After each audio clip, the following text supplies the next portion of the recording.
오늘 나눌 하이데벨 교리문답은 제10주일입니다. 제10주일 제27문, 제28문을 함께 교독하도록 하겠습니다. 하이데벨 교리문답 제10주일 제27문 하나님의 섭리란 무엇입니까? 하나님의 섭리는 그분의 전능하심과 언제나 현존하는 능력입니다. 하나님은 그분의 손으로 하늘과 땅과 모든 만물을 여전히 붙드시고 또한 그것들을 다스리시기 때문에 꽃잎과 풀잎, 비와 가뭄, 풍년과 흉년, 먹을 것과 마실 것, 건강과 질병, 부와 가난, 이 모든 것들은 우연히 오는 것이 아니라 아버지와 같으신 주님의 손길로부터 우리에게 옵니다. 제28문 하나님께서 만물을 창조하시고 여전히 그분의 섭리로 붙들고 계신다는 사실을 아는 것이 우리에게 어떤 유익을 줍니까? 우리가 역경에서 인내할 수 있고 순경에서 감사할 수 있으며 장래에 대하여 우리의 신실하신 하나님이시며 아버지이신 분 안에서 어떤 피조물도 우리를 그분의 사랑에서 떼어놓을 수 없다는 사실을 굳건하게 확신할 수 있게 합니다. 왜냐하면 만물이 온전히 그분의 장중에 있으므로 그분 뜻이 아니고서는 아무것도 움직일 수 없기 때문입니다. 교리문답 설교 후에는 사도신경을 노래하는 찬송 1A를 통해 우리의 신앙을 고백하도록 하겠습니다.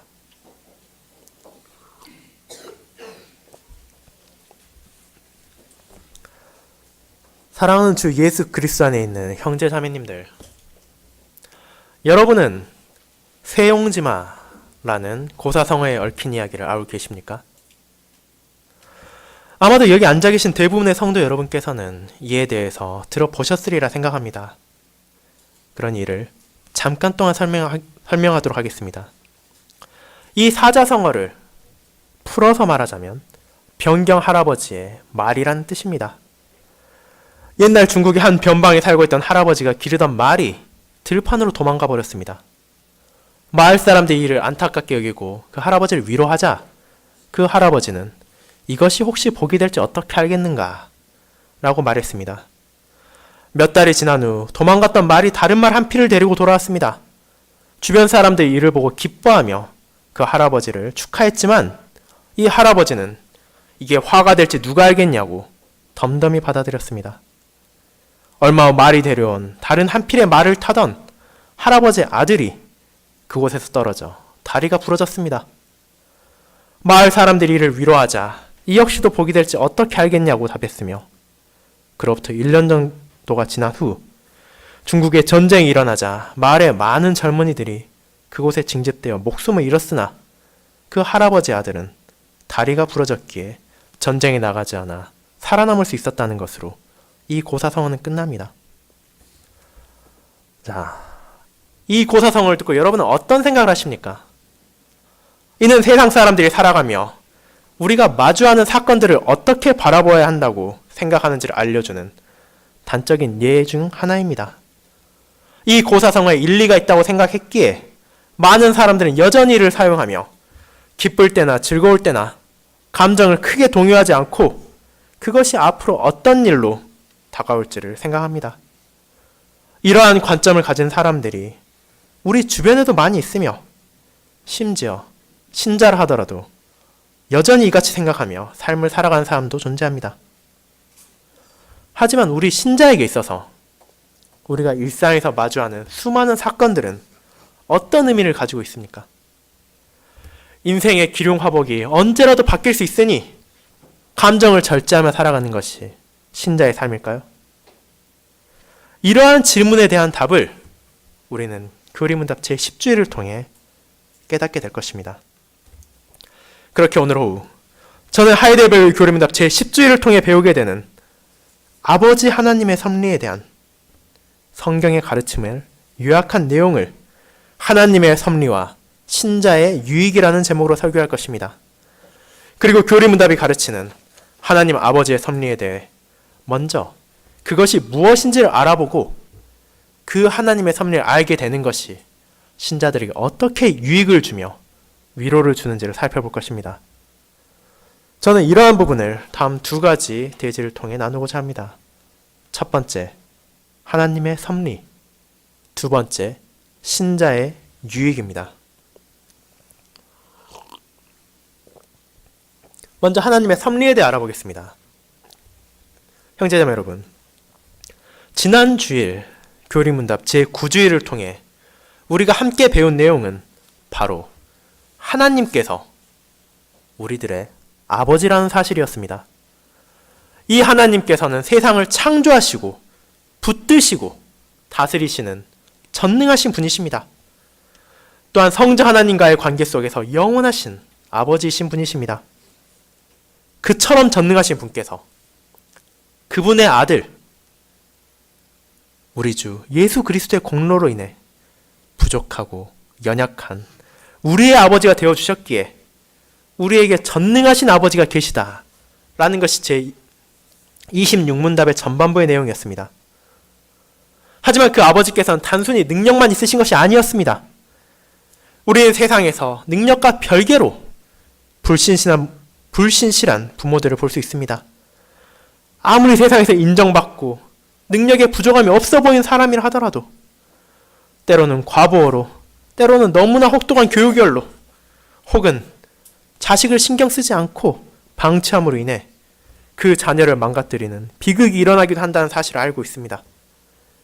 죄와 비참의 영향은 아버지와 자녀들의 관계에까지 영향을 줘서 부모와 자녀 간에도 비극적인 결말을 맞이하는 경우를 우리는 알 수 있습니다. 그럼에도 우리에게는 온전히 의지할 수 있는 신실하신 아버지가 계십니다. 바로 하늘 아버지께서는 전능하실 뿐만이 아니라 신실하시기에 우리에게 필요한 모든 것을, 몸의 필요와 영의 필요를 다 채워주실 능력이 있으실 뿐만 아니라 너무도 신실하시기에 이를 기꺼이 행하심으로 우리를 선하고 필요한 길로 인도하신다는 것을 알기 때문입니다. 그리고 비록 우리가 그 모든 과정을 이해하지 못한다 하더라도 이러한 은혜가 확실하게 주어질 것을 믿고 의지하게 함으로 하나님께서 우리에게 위로를 주십니다. 이 위로는 바로 그 아버지께서 전능하시며 신실하시다는 것을 깨달을 때 우리의 확신이 됩니다. 그러한 아버지의 전능하심과 신실하심에 대해 알려준 후 교리문답은 이제 그분의 섭리에 대해서 가르치고자 합니다. 이 섭리라는 단어는 우리가 지난주 제26문답에서 이미 본 단어이기도 합니다. 그렇다면 이 섭리란 도대체 정확히 무엇을 의미하는 것입니까? 이에 대해서 교리문답은 다음과 같은 표현으로 설명을 시작합니다. 그분의 전능하심과 언제나 현존하는 능력입니다. 교리문답은 이를 통해 우리가 섭리의 성격을 착각하지 않도록 합니다. 우리는 지난주 이 아버지의 전능하심에 대해 배웠습니다. 하지만 그 전능하심은 동시에 언제나 현존하는, 즉 끊기지 않는 능력이라고 다시 한번 우리는 고백하는 것입니다. 이는 우리가 생각할 수 있고 우리가 얻을 수 있고 우리가 이 땅에서 보게 되는 사람의 능력과는 완전히 별개의 것입니다. 우리들은 할 수 있던 것도 어느 날 못하게 됩니다. 여기 계신 많은 분들은 학교를 다닐 때 열심히 공부를 해서 많은 지식을 쌓았을 것입니다. 하지만 그 지식은 꾸준히 갱신하고 그것을 기억하기 위해 노력하지 않는다면 차츰차츰 잊혀져 갈 것입니다. 만약 여기 있는 우리들이 고등학교 3학년 때 치렀던 시험지를 지금 마주한다면 우리는 그 당시와 같은 느낌으로 이 시험지를 풀 수 없을 것입니다. 또한 우리의 지적인 능력만이 아니라 우리의 육체적인 능력도 영원하지 않습니다. 우리가 열심히 꾸준히 운동을 한다면 어쩌면 100m를 10초 중후반대에 달릴 수 있을지도 모릅니다. 하지만 10년 후에 우리가 동일한 거리를 달린다면 어떻게 되겠습니까? 10년이 부족하다면 20년, 30년 후에는 어떻습니까? 우리가 여전히 그 거리를 동일한 시간 내에 달릴 수 있습니까? 그럴 수 없습니다. 이와 같이 인간에게 있어서 영원한 능력이란 존재하지 않습니다. 그것이 지식이 되었건 육체가 되었건 인간의 능력은 쇠퇴합니다. 하지만 하나님께서는 다르십니다. 그분의 전능하심이란 우리 인간의 기준으로는 측량할 수 없을 것이며 결코 사라지거나 퇴색하지 않는 능력이십니다. 이 점을 잊지 말아야 한다는 것을 교리문답은 먼저 알려주는 것입니다. 자, 그렇다면 하나님께서 이 영원하시고 이 전능하신 능력으로 무엇을 하시는 것이 섭리입니까? 이 섭리를 통해 구체적으로 무엇을 하시기에 우리가 이를 알아야 하는 것입니까? 이는 크게 두 가지로 나누어질 수 있습니다. 하나님께서는 먼저 그분의 손으로 천지 만물을 붙드시고 이를 다스리십니다. 이 두 가지 사역, 붙드시고 다스리심이 하나님의 섭리를 온 세상에 보여줍니다. 첫째로 하나님께서는 이 만물을 붙들고 계십니다. 그분께서 붙드시는 것은 바로 자신이 창조한 모든 것입니다. 우리는 지난주 하나님의 창조에 대해 고백했습니다. 하나님께서는 무에서 하늘과 땅과 그 안에 있는 모든 것을 창조하셨습니다. 하지만 그분의 사역은 창조로 끝난 것이 아닙니다. 그분의 창조 이후에도 여전히 하나님께서는 자신의 손길로 이 모든 것을 붙들고 계시기 때문입니다. 시편 104편은 다음과 같이 하나님께서 만물을 붙드심을 설명합니다. 주께서 낯을 숨기신 즉 그들이 떨고 주께서 그들의 호흡을 거두신 즉 그들은 죽어 먼지로 돌아가나이다. 여기서 시편 기자는 사람만이 아니라 세상에 존재하는 모든 피조물들이 이 하나님을 의지하며 오늘 하루도 살아가고 있다는 것을 노래합니다. 하나님께서 세상의 모든 것을 창조하셨지만 이 피조물들은 여전히 스스로의 능력으로 살아갈 수 있는 존재들이 아닙니다. 오직 하나님의 전적인 돌보심에만 의지하는 존재가 바로 모든 피조물입니다. 그렇기에 이신론자들이 주장하는 것과 같이 오직 하나님께서 세상을 창조하시고 그것을 그저 멀리서 바라만 보고 계시지 않습니다.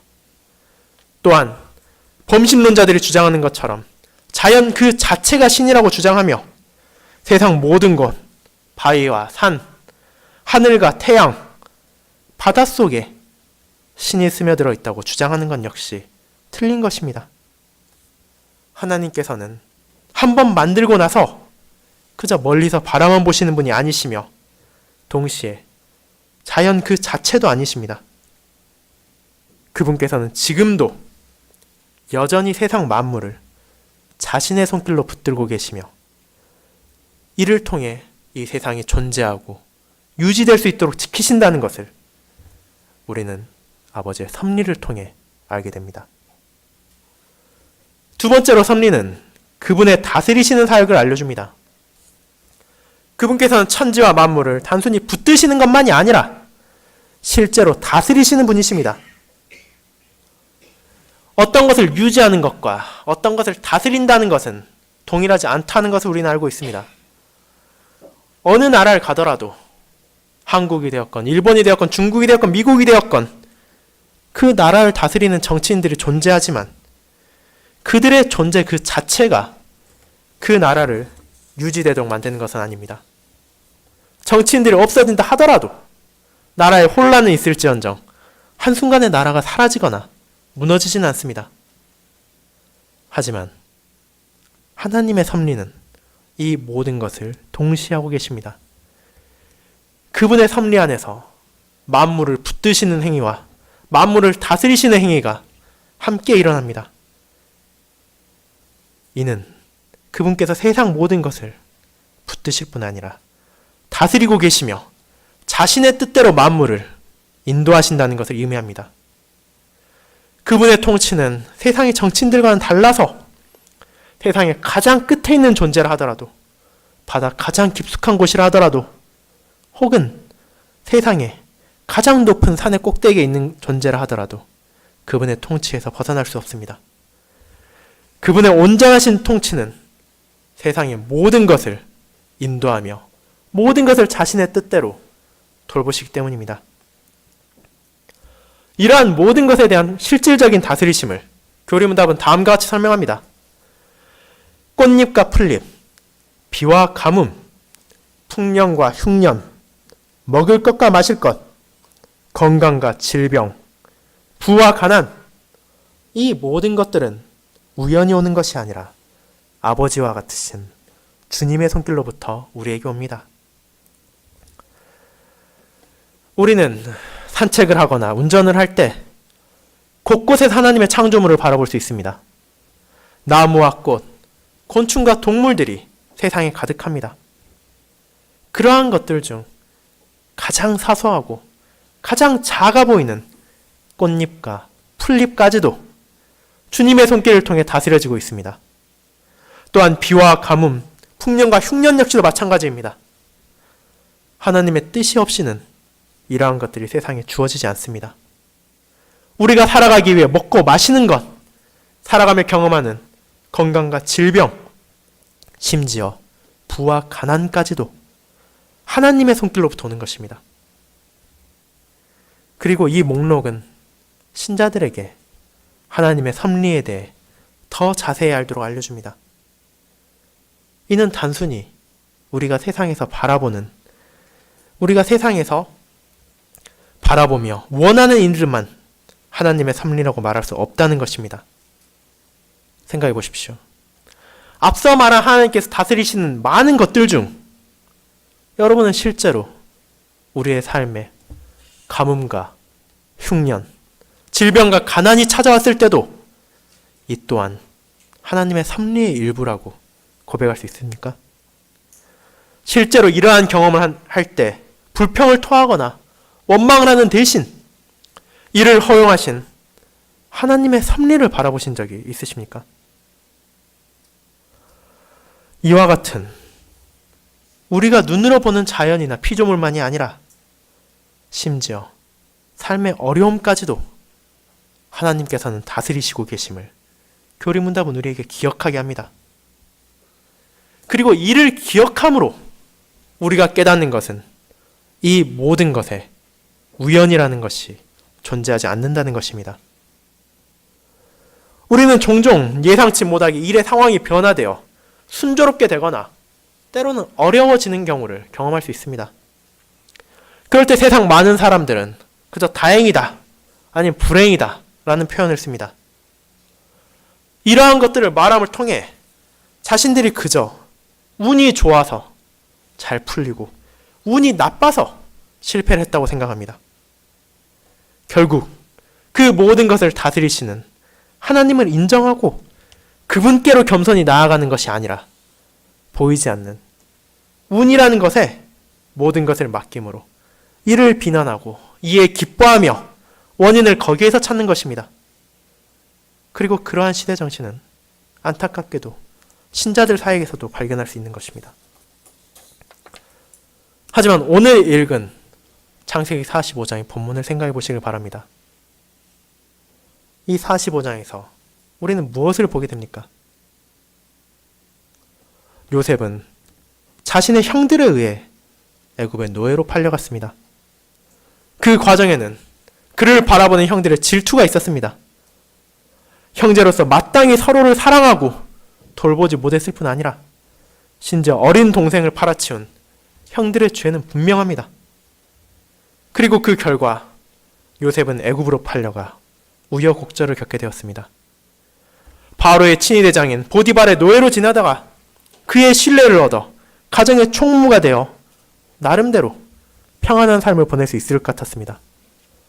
하지만 그를 향한 보디발의 아내의 음행을 거절한 결과 감옥에 갇혀 2년 이상을 그곳에서 죄인으로 지내야 했습니다. 하지만 그곳에서 바로의 관원들의 꿈을 해석해 주었고 그를 통해 바로의 꿈을 해석함으로 애굽의 총리가 되어 전 애굽의 2인자라는 높은 위치에 자리할 수 있었습니다. 이 상황에서 우리가 앞서 본 세용, 변경의 할아버지는 다음과 같이 말할 것입니다. 총리가 되어본들 이게 또 나에게 무슨 화가 될지 누가 알겠는가? 라고 말입니다. 그리고 세상의 사람들은 그 자리까지 올라가게 된 자신의 능력과 근면함, 그리고 자신에게 찾아온 행운을 자랑할지도 모릅니다. 하지만 요셉은 어떤 고백을 합니까? 자신에게 악한 형제들이 있었다고 불운하다고 말하며 자신의 능력과 운으로 성공했다고 고백합니까? 그렇지 않습니다. 그는 자신에게 찾아온 이 모든 것들이 바로 하나님의 섭리임을 고백했습니다. 형제들의 질투와 죄를 허용하심으로 자신에게 고난을 주신 것은 하나님이셨습니다. 그렇게 그는 이와 같이 말합니다. 그런즉 나를 이리로 보낸 이는 당신들이 아니요 하나님이시라. 이 사실을 알기에 그는 하나님의 주권을 겸허히 인정했습니다. 비록 자신의 삶에 어려움과 기쁨이 찾아왔지만 그 모든 상황에서 자기 자신과 자신을 둘러싼 상황을 바라보기 앞서 가장 먼저 만물을 다스리시고 만물을 붙드시는 아버지 하나님의 섭리를 고백한 것입니다. 우리의 주님 역시 하나님의 섭리에 대한 바른 지식을 우리에게 알려주셨습니다. 요한복음 5장에서 우리는 안식일에 38회 동안 병에 시달리던 사람을 주님께서 고치셨다는 것을 보게 됩니다. 그분을 향해 어떻게 안식일에 일을 할 수 있냐고 비난한 이들을 향해 주님께서는 아버지 하나님께서 지금도 일하고 계신다는 사실을 알려주셨습니다. 하나님의 창조 사역은 6일 만에 끝났지만 그분께서는 지금도 만물을 섭리로서 붙잡고 다스리고 계시며 이 섭리는 단 한순간도 멈추지 않고 우리의 고백대로 언제나 현존한 능력이기 때문입니다. 사랑하는 형제자매 여러분, 이러한 하나님의 섭리를 우리는 바르게 알고 있습니까? 오늘날에는 이 교리문답이 작성될 때보다 이러한 섭리를 받아들이지 않는 사람들이 점점 늘어만 가고 있습니다. 무엇이든 자신의 능력으로 하려 하고 하나님께 겸손히 나아가려는 대신 스스로를 높이랍니다. 그러한 사람들에게 세상에서 경험하는 모든 일은 그저 우연이거나 자신의 노력의 결과일 뿐입니다. 하지만 우리는 하나님께서 알려주신 진리를 통해 이 모든 것이 하나님의 손길을 통해 아버지와 같이 우리에게 주어짐을 고백합니다. 우리가 먹고 마시는 것까지도 하나님께서 우리의 육체의 필요를 위해 주시는 것이며 우리에게 찾아오는 고난과 재해까지도 그분의 뜻대로 이루어진 것입니다. 그리고 심지어 죄와 비참으로 인한 고통까지도 그분께서는 요셉에게 그러했듯이 신자에게 일어나도록 허용하심으로 우리가 이를 경험하게 하십니다. 그렇게 우리는 그 과정을 온전히 이해할 수는 없습니다. 이 고백은 우리에게 그분의 섭리를 증명하거나 그분의 섭리를 완벽하게 설명하도록 만드는 것이 아니라 겸손하게 그분의 능력을 믿어야 함을 알려줍니다. 하지만 그럼에도 불구하고 우리 신자들은 세용과 같이 만사에 회의적이며 만사에 중립적이 될 필요는 없습니다. 왜냐하면 이 모든 것을 자신의 섭리 안에서 주시는 분은 바로 우리의 아버지시기 때문입니다. 그분께서 아버지와 같으신 손길로 우리에게 주시기에 아버지의 섭리를 안다는 사실은 우리에게 큰 유익이 됩니다. 이를 두 번째 신자의 유익에 대해 유익을 통해 알아보겠습니다.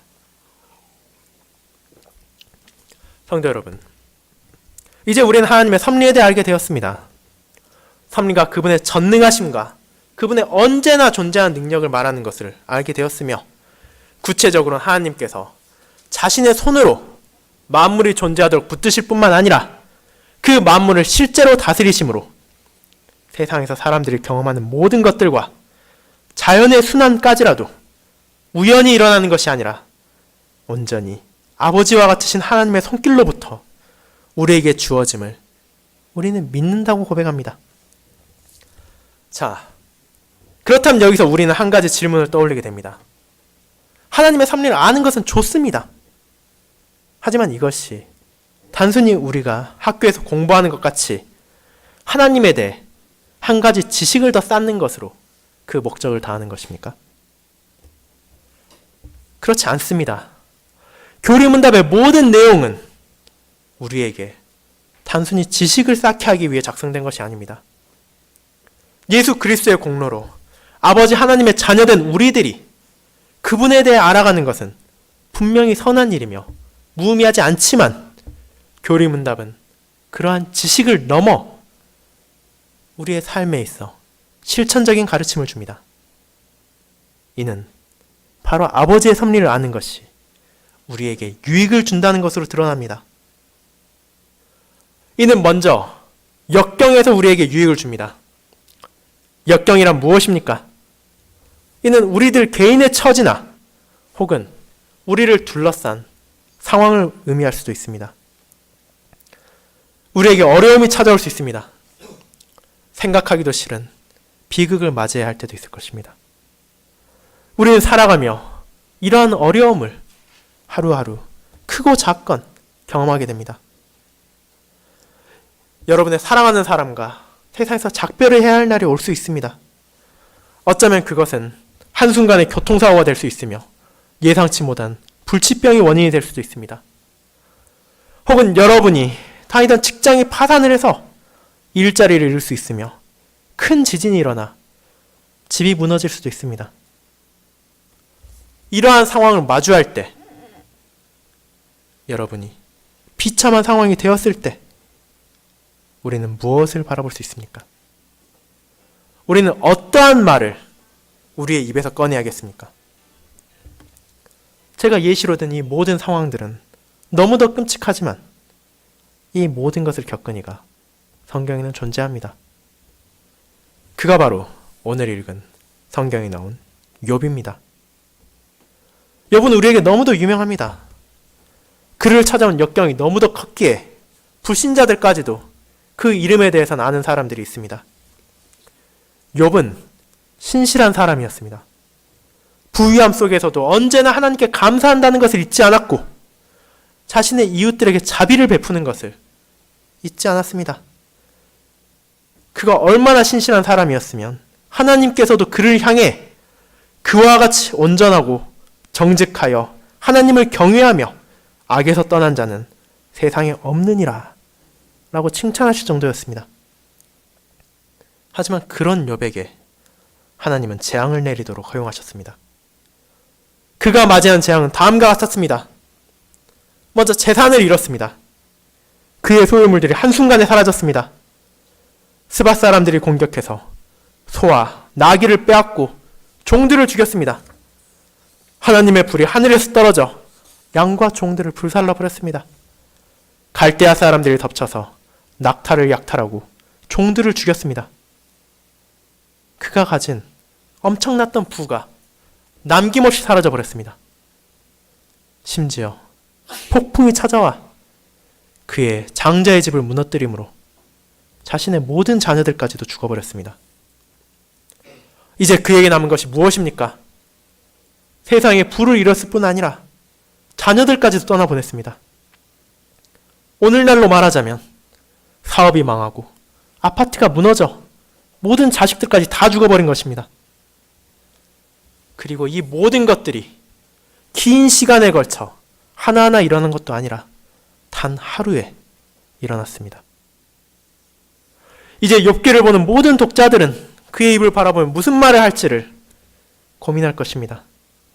그가 어떻게 비통함과 분노를 터뜨릴지 기대하는 사람도 있었을 것입니다. 심지어 욥의 아내조차도 그러한 반응을 원했습니다. 하지만 그는 다음과 같이 행동하며 말했습니다. 욥이 일어나 겉옷을 찢고 머리털을 밀고 땅에 엎드려 예배하며 이르되 내가 모태에서 알몸으로 나았사온즉 또한 알몸이 그리로 돌아가올지라. 주신 이도 여호와시오 거둔 이도 여호와이시오니 여호와 이름이 찬송을 받으실지니이다. 욥이 감정이 없는 냉혈한이 아니었습니다. 그는 옷을 찢고 머리털을 미는 행위를 통해 이 사건을 통해 얼마나 큰 상처를 입었으며 슬픔을 겪었는지를 보여주었습니다. 그리고 이후에 나오는 그 친구들의 대화를 통해서도 우리는 그의 상처를 보게 됩니다. 하지만 그러한 재난이 그를 하나님께 나아가지 못하도록 막을 수는 없었으며 그의 입에서 나오는 하나님의 찬양을 막을 수도 없었습니다. 왜냐하면 그는 이러한 슬픔까지도 하나님의 섭리 안에서 주어진 것을 알고 있었기 때문입니다. 이와 같이 하나님의 섭리를 안다는 것은 우리에게 욥과 같이 역경에서 인내할 수 있도록 합니다. 어떻게 이것이 가능합니까? 이는 바로 우리에게 어려움이 찾아온다 하더라도 이것이 우연히 우리에게 온 것도 아니고 우리의 운이 없어서도 아니며 우리의 능력이 부족 때문도 아니라 바로 이것조차도 아버지의 손길로부터 온 것이라는 것을 알기 때문입니다. 그리고 이 아버지께서는 지난주에 고백한 바와 같이 우리에게 닥친 모든 역경을 선으로 바꿔주실 것을 신자는 조금도 의심하지 않습니다. 때로는 아버지께서는 이러한 환난을 통해 우리의 자만심과 허영을 꺾으시고 하나님만을 바라보도록 인도하십니다. 혹은 우리에게 몸의 질병을 주심을 통해 우리가 겸손히 하나님의 은혜를 구할 수 있게도 하십니다. 세상에서 사랑하는 가족이나 친지를 떠나보내게 하심으로 우리의 마음이 더욱더 하나님을 신뢰하며 오실 그분의 나라를 더욱더 간절히 바라보도록 인도하실 때도 있습니다. 이와 같이 우리에게 찾아온 역경이 어떠한 방식으로 우리를 선으로 인도할지는 우리가 온전히 이해할 수는 없습니다. 하나님께서는 우리의 이해를 초월하시는 분이시며 자신의 방식대로 세상을 다스리시기 때문입니다. 그럼에도 하나님께서는 자신이 누구인지를 알려주심으로 우리가 역경 속에서도 불안에 떨지 않도록 하십니다. 그분께서는 전능하신 하나님이시며 자신의 자녀들에게 신실하신 아버지이십니다. 그분의 뜻이 아니라면 우리들의 머리털 하나까지라도 떨어질 수 없기에 우리를 보호하시며 모든 일이 구원에 합력하도록 하시는 방식으로 이러한 역경 속에서도 선을 이루신다는 것을 우리는 그분의 말씀을 통해 알게 되고 이러한 약속을 굳게 붙잡기에 역경 속에서도 인내할 수 있습니다. 하지만 이는 우리에게 역경에서만 유익을 주는 것이 아닙니다. 하나님의 섭리를 안다는 것은 순경에서도 유익을 줍니다. 순경이란 역경과 반대되는 의미를 가지고 있습니다. 일이 마음대로 풀리고 모든 일이 순조로운 환경을 우리는 순경이라고 부릅니다. 그런 상황에서 우리에게 더 이상 유익이 될 게 무엇이 있겠습니까? 가정은 평화롭고 사업은 번창하고 있습니다. 모든 것이 평화롭고 기쁘기만 합니다. 하지만 그 상황 속에서 우리가 잊지 말아야 할 것은 무엇입니까? 이러한 순경은 사람에게 하나님께 감사하며 그분께 영광을 돌려야 함을 잊게 하는 위험을 가지기도 합니다. 배가 부르고 땡이 따뜻하면 만족스러워하는 것이 인간의 본성입니다. 그리고 그 상황 속에서 어떻게 자신이 성공했는지를 자랑하며 하나님을 높이는 대신 자기 자신에게 영광을 돌리고자 하는 것이 바로 이 세상의 사람들입니다. 하지만 하나님의 섭리를 아는 신자들은 그러한 순경 역시도 그분의 손길임을 기억합니다. 하나님께서는 신명기 8장 10절에서 다음과 같이 알려줍니다. 내가 먹어서 배부르고 내 하나님 여호와께서 옥토를 내게 주셨으므로 말미암아 그를 찬송하리라. 이스라엘 백성들이 약속의 땅을 차지하여 옥토를 가졌다 하더라도 그들은 분명 열심히 일을 해야 합니다. 밭을 경작하고 물을 대어야 하고 노동을 멈출 수 없습니다. 하지만 하나님께서는 그 모든 것을 주신 이가 바로 자신이라는 것을 기억하게 하십니다. 하나님께서 땅을 주시고 하나님께서 비를 주시고 하나님께서 햇빛을 주십니다. 그리고 농사를 짓지 않는 사람들에게라도 우리가 일을 할 수 있는 환경과 함께 일할 수 있는 동료들 그리고 사랑하는 가족들을 주시고 가정과 사업이 번창하게 하시는 분 역시 하나님이십니다. 우리가 가지고 우리가 누리는 이 모든 것들은 하나님께서 주신 선물입니다. 그렇기에 그분의 은혜 안에서 우리는 자기 자신을 높이는 것이 아니라 모든 것이 그분의 아버지와 같은 손길로 주신 것임을 인정하며 순경 속에서도 그분을 찬양하며 그분께 감사를 돌려야 합니다. 마지막으로 신자와 섭리를 아는 것으로 누리는 유익은 바로 미래에 대한 확신도 있습니다. 장래에 대한 확신을 가지고 사는 사람들은 극소수입니다. 당장 1분, 1초 후에 일어날 것도 바르게 알 수 없는 것이 사람입니다.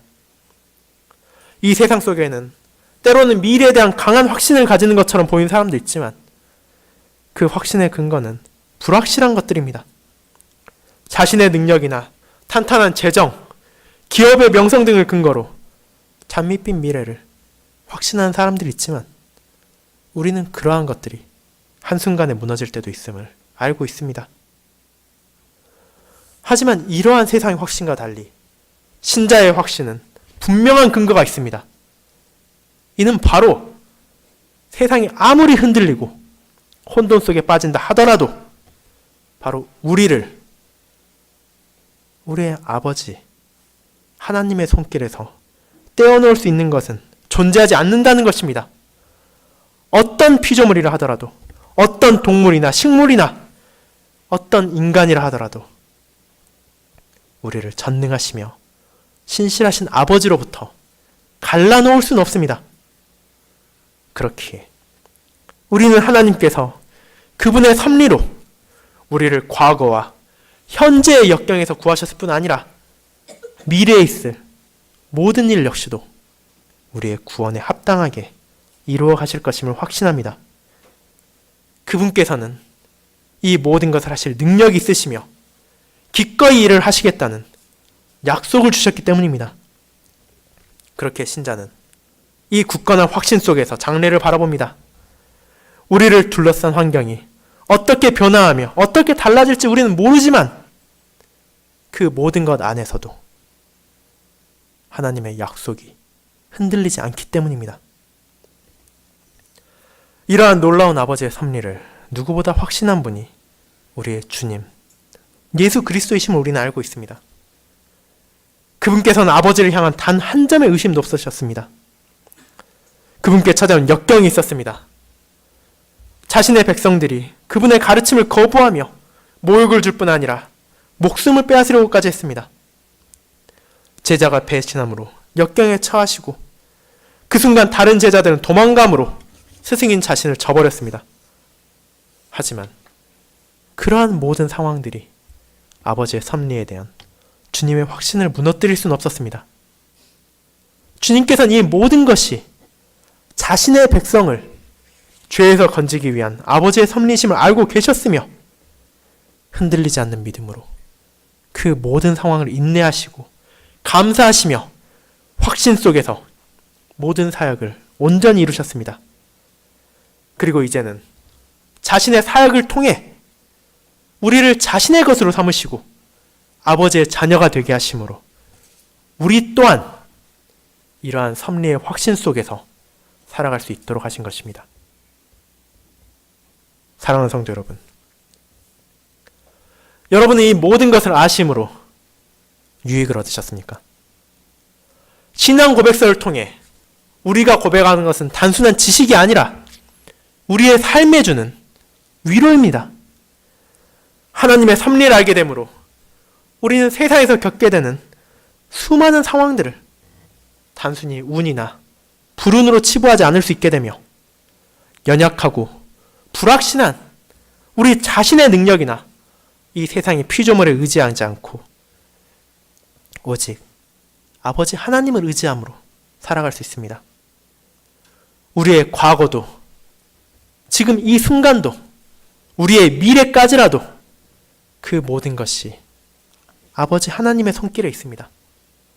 그분의 손길 아래에서 모든 것이 이루어졌으며 이루어지고 있으며 앞으로도 이루어질 것입니다. 그분께서는 순전한 은혜로 우리를 자신의 자녀로 삼으시고 우리로 하여금 그분의 뜻에 따라 살아갈 수 있도록 인도하시는 분이십니다. 그리고 우리가 역경에서는 인내를, 순경에서는 감사를, 그리고 장래에 대한 확신을 가질 수 있도록 주님 안에서 주어진 이 모든 약속을 자신의 말씀을 통해 우리에게 알게 하시고 성령 하나님의 역사하심을 통해 이를 우리가 진정으로 믿고 고백할 수 있도록 하십니다. 이 고백이 여러분의 입에서 떨어지지 않게 하십시오.